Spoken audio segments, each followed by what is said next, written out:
하겠습니다. 오늘 은혜 받을 말씀 마태복음 28장 19절로 20절 말씀 우리 같이 한번 봅니다. 그러므로 너희는 가서 모든 민족을 제자로 삼아 아버지와 아들과 성령의 이름으로 세례를 베풀고 내가 너희에게 분부한 모든 것을 가르쳐 지키게 하라. 볼지어다 내가 세상 끝날까지 너희와 항상 함께 있으리라 하시니라. 아멘. 오늘 제목을 새로운 사람, 새로운 세상, 새로운 복음이라고 제가 적어놨지만 이 새로운 사람, 새로운 세상, 새로운 복음은 누구와 함께 있을 때 이 말이 형성이 될 수 있습니까?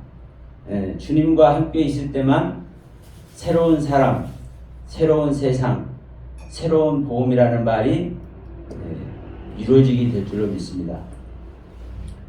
그리고 우리는 주님께서 주시는 말씀, 내가 세상 끝날까지 너희와 항상 함께 있으리라. 이 말씀 얼마나 좋아요? 세상 끝날까지 주님께서 우리와 항상 함께 하신대.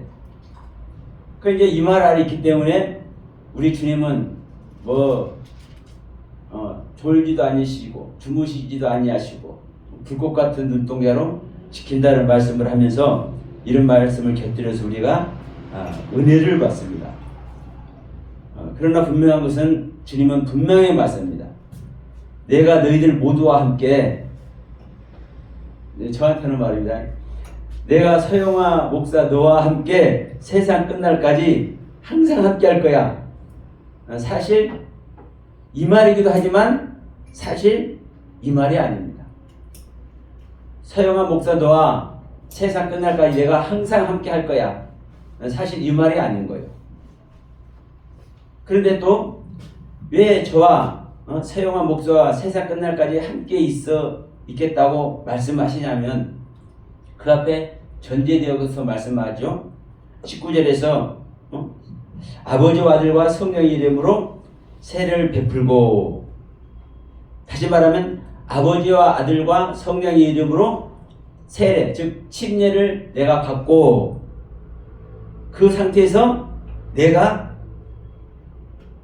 주님께서 분부한 모든 가르침을 지키며 예수님께서 주신 그 예수님의 모든 가르침을 내가 지키며 어떤 상태에서 아버지와 아들과 성령의 이름으로 내가 세례를 받은 상태에서 침례를 받은 상태에서 예수님의 그리스도의 모든 가르침을 내가 지키면 세상 끝날까지 항상 함께 하겠다는 겁니다.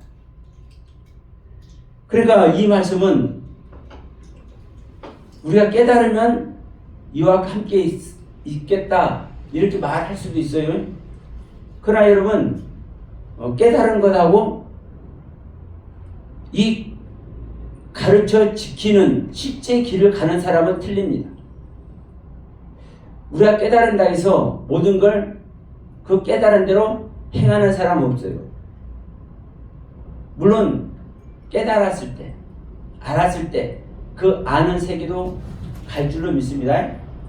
그러면 이 시간에 제가 이제 이 제목을 말씀드렸는데 새로운 사람, 새로운 세상, 새로운 복음. 우리는 누구나 복음 아래 있다고 하지만 정말 복음 아래 있는가? 우리는 주님을 영접하고 주님께서 나의 구세주인 것을 고백하고 있는 이 신앙의 상태에서 믿음의 삶 속에서 우리는 새로운 세상 아래 있다고 하지만 진짜 새로운 세상 아래 있는가? 진짜 내가 새로운 사람이 되었는가? 저는 이 시간 이 말씀을 나누고자 하면서 저는 이야기를 좀 잠깐 하려고 합니다. 어떤 얘기를 하려냐면은 정치 얘기를 우리 한국 교회사와 지금 한국의 정치 상황을 잠깐 얘기를 하려고 합니다. 왜 그러냐면 제가 어떤 분에게도 이제 말씀을 들었어요. 목사님, 솔직히 목사 맞아요. 목사라면 지금 우리 한국 교회가 지금 이 대한민국의 지금 상황이 어떤 상황이냐? 그러면 진짜 말씀 안에 있다면, 진정한 복음을 가르치고 있다면 그걸 들고 일어나야 되지 않겠느냐? 이 나라를 구해야 되지 않겠느냐? 이 나라 백성들을 서영환 목사 당신이 알고 있고 가르치는 그 복음의 말씀으로, 그 빛의 말씀으로 이 나라 국민들을 이끌어내야 되지 않겠느냐? 이런 말씀을 해요. 그러면서 하시는 말씀이 복음 말씀은 하면서 잠자코 있는 것은 목사가 아니라는 거예요. 그럼 현재 지금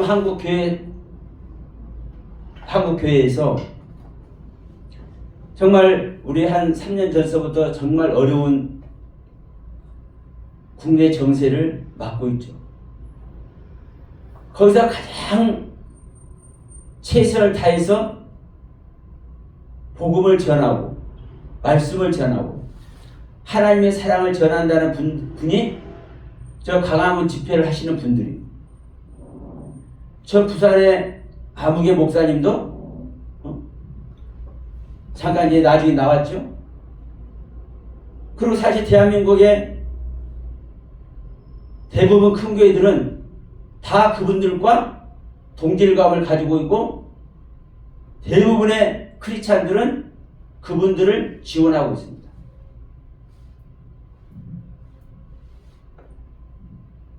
정말 빛의 말씀을 가지고 있는가? 제가 여러 가지 말씀을 드리지만,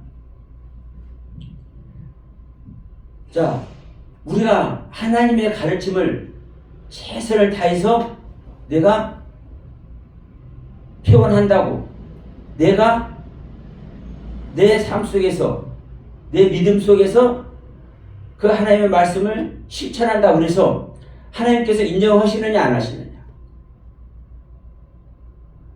저는 이걸 욥기서를 통해서 수차 말씀을 드렸죠. 악에서 떠난 모습으로, 동방에서 가장 큰 부자로 축복한 모습으로, 온전하고 순전한 모습으로 하나님께서 사단에게 2번씩이나 실제로 자랑하는 모습으로 하나님의 가르침 앞에 자신을 내어들고 있었지만, 가부와 고아와 이 불안 이웃들을 실제로 돌보면서, 그런데 여러분 결국은 하나님은 이 욥을 받습니까? 안 받습니까? 이 상태의 욥을 하나님은 안 받으시는 거예요. 또 다른 사람, 여러분 하나님께서 기뻐하는 예배를 드리는 아벨을 하나님께서 받으십니까? 안 받으십니까? 안 받지요. 안 받아요. 근데 이게 무슨 소리냐? 하나님께서 그 아벨의 제사를 기뻐 받으시는데, 그 욥을 기뻐하시는데 무슨 소리 하느냐? 자, 이렇게 반문한 분들이 계실 겁니다. 맞아요. 아벨의 제사를 받고 욥의 신앙을 받기 때문에 하나님은 축복하시고 사탄이까지 자랑을 하죠. 근데 분명한 것은 그 상태로서의 거기까지의 신앙을 우리가 어떤 상태에서 하는 겁니까? 아담의 상태에서 한다는 겁니다. 아담의 상태에서. 아담의 상태에서 하는 제사, 하나님께서 기뻐 받으시는데도 불구하고 결국은 안 받고, 그래서 아벨 죽이잖아요. 가인을 통해서. 그 욥의 모습 받으시기 때문에, 기뻐하시기 때문에 사단까지 자랑하지만, 그럼에도 불구하고 그 아담의 상태에서 하는 그 욥의 신앙을 하나님은 안 받으시기 때문에 사단을 통해서 고난 속에 집어넣어서 영원한 영생의 길로 이끄시는 거예요, 하나님. 그럼 결국은 또 뭐냐? 내가 아담의 상태에서 새로운 사람이 되고, 내가 아담의 상태에서 새로운 세상을 내가 보고 있고, 내가 아담의 상태에서 새로운 복음, 기쁨의 세계로, 은혜의 세계로, 하나님의 사랑의 세계로 내가 들어가 있다 할지라도 하나님이 결국은 안 받으시는 겁니다. 결국은. 그럼 하나님께서, 자, 성경에서 나온 대로 말씀드리면 하나님의 백성들 하나님께서 구원한 겁니까? 안 한 겁니까? 백성들 구원한 거죠. 구원했기 때문에 어디서? 죄에서, 어디서? 사망에서 건져내서 하나님의 백성이 되게 했지 않습니까? 그럼 결론은 하나님은요, 하나님의 백성들, 성경적으로 보면 하나님의 백성들 실질적인 구원 아래 있는 겁니까? 없는 겁니까?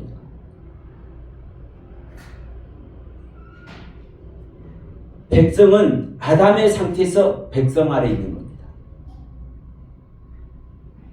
아담의 상태, 아담의 생명, 옛 생명을 버려야 하나님의 생명이 와서 새 생명이 되고 그리스도가 되는 거예요. 그래서 하나님의 아들이 되는 거예요. 하나님은 아들만 뭐 하시는 겁니까? 결국은 구원하십니다. 성경적인 진정한 구원은 하나님의 아들이 되는 겁니다. 이게 거듭남의 은혜라고 얘기를 하고, 이것이 바로 새 언약 아래 있다고 얘기를 하는 것입니다. 그런데 아담의 생명으로, 제가 볼 때는 그렇습니다. 아담의 생명으로 큰 은혜를 깨닫고 수많은 성도들 거들은 대형교회를 하고 있어도, 그러니까 그들 입장에서는 하나님 믿고 새 사람이 되었고, 하나님의 말씀 아래서 새 세상 아래 있는 것이고, 하나님 말씀으로 새 복음 아래 있는 것이지만, 아담의 상태.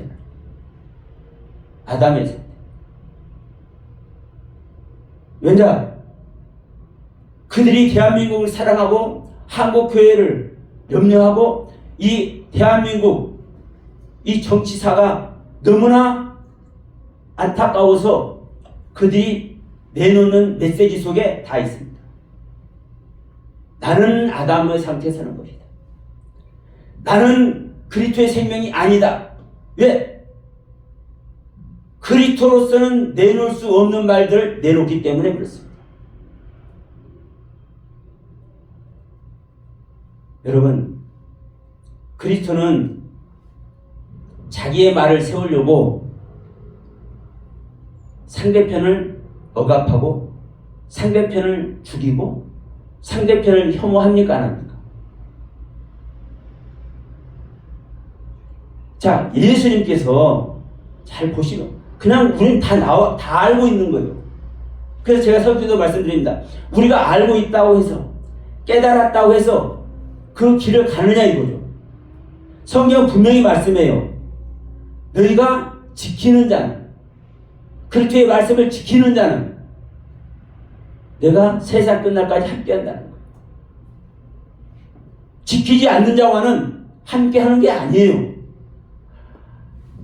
자, 제가 아벨과 욥 얘기를 했지만, 아벨의 상태와 이 욥의 상태가 하나님께서 기뻐 받으신 얘기고, 하나님께서 보기에 그냥 눈에도 안 아플 상태지만, 그럼에도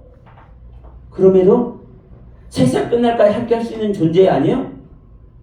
아니기 때문에 그 생명을 희생시키는 거예요.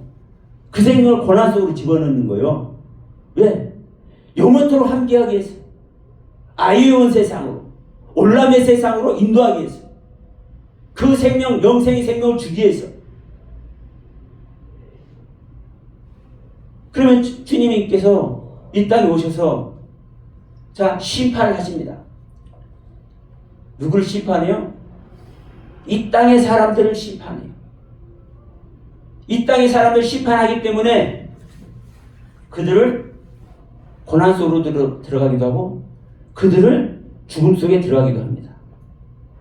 그러면 실질적으로 예수님께서 이 땅에 오셔서 심판하는 그 심판을 통해서 죽게 하지 않아요? 사망의 사람이 되게 하잖아요? 그러면 그 자체로 사망으로 지옥 보내고 그 자체로 죽음 속에서 지옥 보내기 위해서 예수님께서 심판하십니까? 아니에요. 지금 너희들이 이렇게 여호와를 찾고 있지만 너의 모습이 이 모습인 거야. 이걸 알게 하는 거죠. 그래서 결론은 예수님의 심판 자체는 뭐예요? 그들의 상태에서, 그들의 신앙의 상태에서 이끌어내기 위해서 하시는 심판인 줄 믿습니다. 그러니까 여러분, 아벨이 하나님께서 기뻐하는 제사를 드리고 있지만 결국은 뭡니까? 심판을 했죠. 우리는 그것을 보고 아벨로만이 아니라 셋의 생명이 됐다, 이거 깨달아야 되는 거 아닙니까? 그 욥의 모습을 보면서, 욥 1장에서 완전히 멸해지는 이 욥의 모습을 보면서 그래도 낮의 모습으로 구별하고 분별하고 아주 그냥 칼날같이 욥은 뭐라고 합니까? 주신 이도 주님이시고 가져가시는 이도 주님이시고. 그러니까 욥은 모든 그 은혜와 그 사랑의 세계가 하나님으로부터 온 것이기 때문에 내가 알몸으로 돌아간다 할지라도 내가 하나님께 원망할 수 없어요? 없는 거예요. 완벽한 신앙의 모습이잖아요. 그런데 결국은 하나님은 그 신앙 받아요?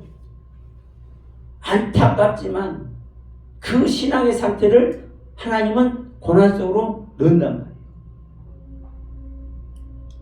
영원히 함께 할 수 있는 존재를 만들기 위해서. 그러면 자, 제가 이 한국교회와 지금 현실 이 나라에서 우리 한국교회와 대부분의 크리스찬들에 대해서 제가 순서를 했습니다마는 정말 하나님의 사랑 아래 있는가? 진짜 내가 복음 아래 있는가? 제가 이 부분을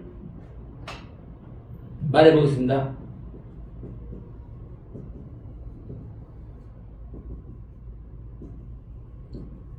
새롭게 된 대통령이 계시죠? 이 앞전에 대통령이 계시죠? 여러분, 지금도 우리 대통령 선거하면서 확인했잖아요.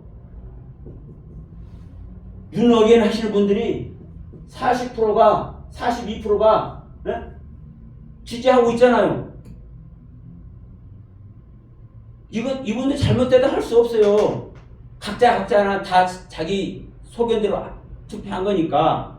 그리고 자기 세상 안에서 자기의 깨달음 아래서 자기가 가지고 있는 신앙의 경륜 아래서 있는 분들이에요. 여기 있는 분들. 그러면 우리가 뭘 가지고 신앙의 척도를 잽니까? 성경 아니겠어요? 주님께서 주시는 말씀 아니겠어요? 그럼 돌아가 보면 알아요. 여러분, 이 대통령을 말하든지 이 영적인 세상을 말하든지 이 결론은 누굽니까? 사람이잖아요. 백성들, 성도들. 이 백성들, 성도들, 이 사람을 어떻게 하게 하는 겁니까? 살게 하는 거죠. 구원하게 하는 거죠. 서로가 화합하게 하고 서로가 은혜 속에 들어가게 하는 거죠. 그러면 이제 두고 보면 압니다. 이 앞전 전 대통령이, 전에 있었던 대통령이 어떤 정책을 했고 어떠한 메시지를 냈고 그 속에 복음이 있는지 없는지, 이 나라를 진짜 사랑하는 마음이 있는지 없는지, 사람들, 백성들, 이 나라의 기독교인들, 성도들을 사랑하는 마음이 있는지 없는지 그 메시지 보면 아는 거예요. 그들의 정책으로 보면 아는 거예요. 자, 이제 새로운 대통령이 어제 취임을 했습니다. 이 대통령이 어떠한 행동을 취하는지, 어떠한 정책을 통해서 일을 해나가는지 보면 아는 거예요. 보면 아는 거예요. 여러분, 이거 똑같아요. 똑같아. 우리가 하나님을 믿는 우리들의 모습이 내가 아무리 복음으로 하고 있다 할지라도, 내가 아무리 주여 하고 있다 할지라도, 내가 아무리 여호와 하고 있다 할지라도, 예수님 당시에 유대인들이, 바리새인들이, 서기관들이 어떤 모습 아래 있었습니까? 주여 여호와 하고 있지 않았어요? 그들의 모습으로 최선을 다하고 있지 않았겠습니까? 물론 그렇지 않은 사람도 있었겠죠. 그러나 대부분은 그들이 최선의 신앙을 하고 있었던 거예요. 근데 어느 날 이 한 사람이 새롭게 갑자기 툭 튀어져 나와서 막 이상한 말들을 하고 댕겨.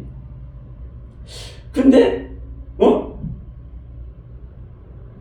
들어보니까 들을만하고, 들어보니까 옳지 않다라고 말할 수가 없네. 근데 어느 날 주일날 안식일날 물 먹는 자리에서 말씀을 먹는 날 뭐라 그래요? 제자들 데리고 밖에 다니더니 막 밀을 비벼 먹네.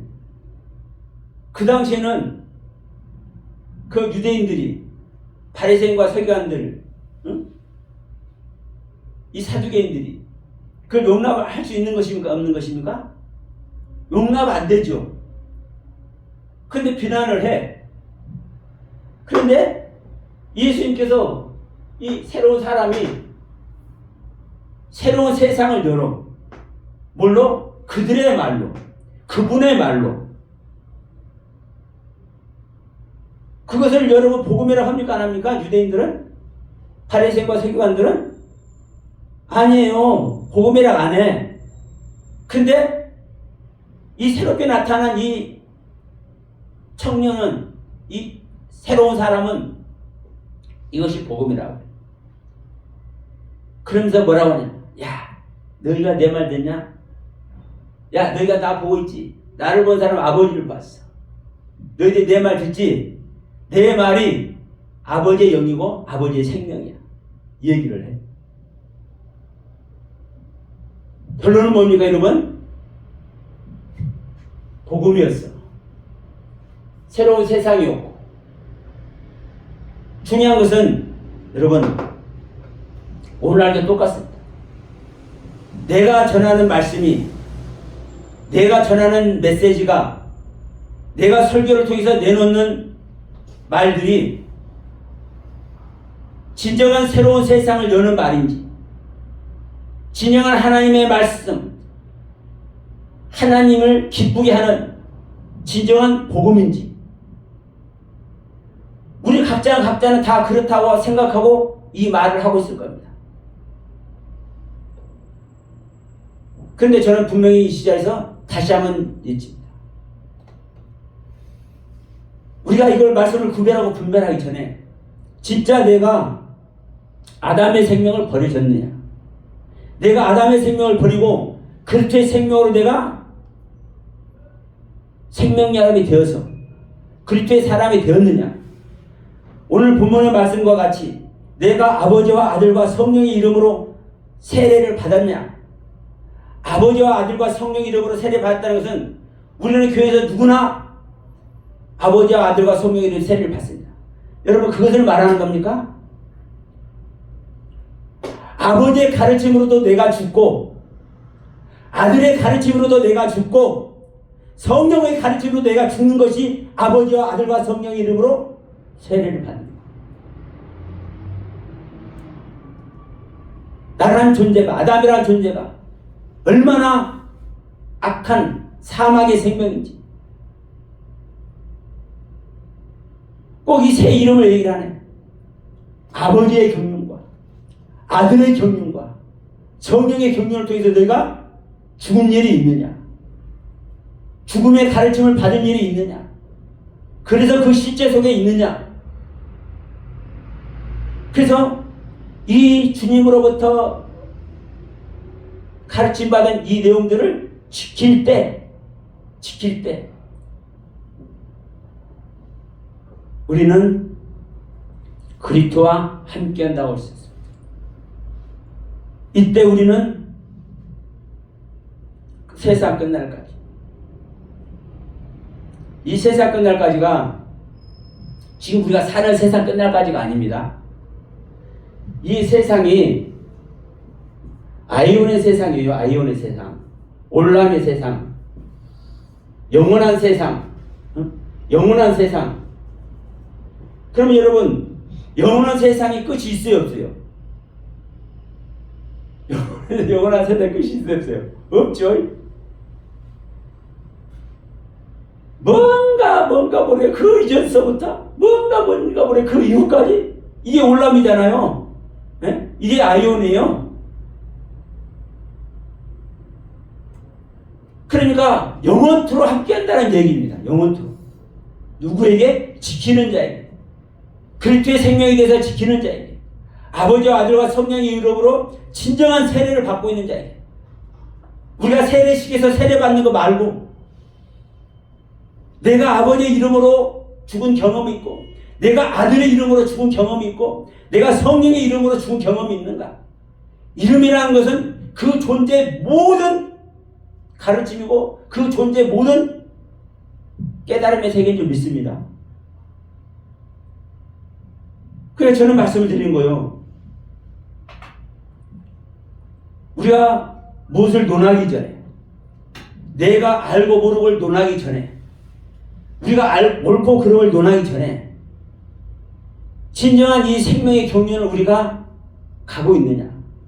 하나님께서 원하시는, 우리는 우리 아까 우리 사목사님도 말씀드렸지만 우리가 아는 세상 가면요 그만이에요. 왜? 그게 다 무슨 세계니까? 하나님의 세계니까. 근데 우리가 이 아는 세계를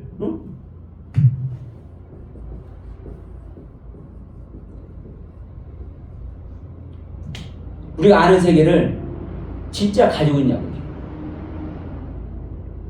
이 아는 세계를 모르는 사람에게, 이 아는 세계를 모르는 사람에게 이 아는 세계 가라고 하면 갈 수 있냐고요. 그런데 결론은 뭐예요? 이 아는 세계에 어떻게 있을 것인가? 이 아는 세계에 어떻게 성도들을 이끌어 줄 것인가? 그것을 여러분 우리는 해야 되는 거예요. 그게 여러분 생명 받는 이야기고, 그것이 우리가 거듭나기 위해서 무엇이 필요하고 어떠한 말씀들이 있는지. 자, 예수님이 우리에 오는 것이 여러분 거듭남이죠. 그 예수부터 대부분 이 복음서도 시작하잖아요. 그런데 누가복음에서는 예수 이야기부터 시작해야 하네요. 안 한다니까요. 예수 이전에 누구? 세례 요한이 어떻게 생명이 탄생하는지서부터 시작하잖아요. 그래서 뭐라고 그래요?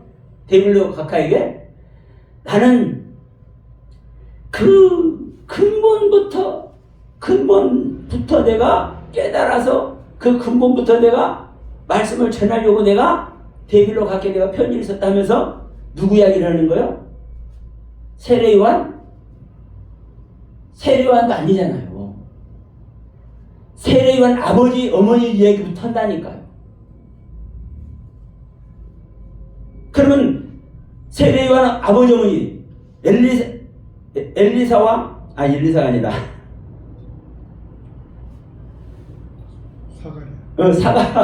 엘리사벳. 사가라와 엘리사벳. 사가라 맞아요? 네. 사가라와 엘리사벳 얘기를 하면서 누구 얘기를 해요? 세례요한 얘기한다. 세례요한. 세례요한도 그냥 세례요한이 아니라 왜 자식이 없는, 나이가 먹어서 근데도 자식 낳고 싶어도 안달하고 있는 그 사가라와 엘리사벳 얘기를 하는지, 그것을 통해서 어떻게 해야 세례요한을 갖게 되고, 이 세례요한을 가졌을 때 드디어 이 세례요한이 예비야, 세례요한이 마중물이 되는 예수가 그때서 등장을 한단 말이에요. 그럼 내 안에 새 생명, 그리스도의 생명, 예수를 영접하기 위해서 무엇을 알아야 되는 거예요? 조금 전에 말한 그 세계 알면 되는 거예요. 정말 중요한 것은 우리가 이러한 경로를 통해서 하나님의 생명이 우리 안에 실제 들어올 때 우리가 이 아는 세계도 그때가 사실은 우리는요 언급을 할 수 있는 겁니다. 왜? 아는 세계가 진짜 그냥 아는 세계가 아니잖아요. 그리스도에 대해서 아는 세계고 하나님의 실제, 그리스도의 실제에 대해서 아는 세계를 말하는 것 아닙니까? 세상, 솔직히 얘기해서 세례요한, 사가랴와 엘리사벳 얘기도 사실은 세상 이야기예요. 예수가 아니니까. 셋이 아니라 사가랴, 엘리사벳, 이 세례요한 얘기도 누구 이야기예요? 아벨의 이야기예요. 아벨의 이야기. 하나님께서 기뻐 받으시지만 그들도 죽음의 생명이고 사망의 생명이라는 것을 말하는 그 차원, 그 차원을 넘었을 때 생명의 실상이신 그리스도를, 생명의 실상인 예수님을 우리는 영접할 수가 있고 그 주님의 뭐가 되는 거요? 소유물이 되는 거예요, 우리가. 그래서 여러분, 이 나라를 사랑하시고 대한민국 교회를 염려하시는 모든 분들, 저는 다시 한번 말씀을 드리고 싶습니다. 정말 우리가 복음 아래 있는가? 정말 우리가 복음 아래서 한국교회를 염려하고 있고 복음 아래서 정말 이 나라를, 이 대한민국을 염려하고 있는가? 다시 한번 생각하고, 또 우리 목사님들은 정말 내가 단에서 내놓는 한마디 한마디를 통해서 성도들에게 실상의 복음, 생명의 복음, 영원한 복음 실제로 줄 수 있는가 다시 한번 고민해보는 저와 여러분들 되기를 바라면서 말씀으로 마치도록 합니다. 감사합니다.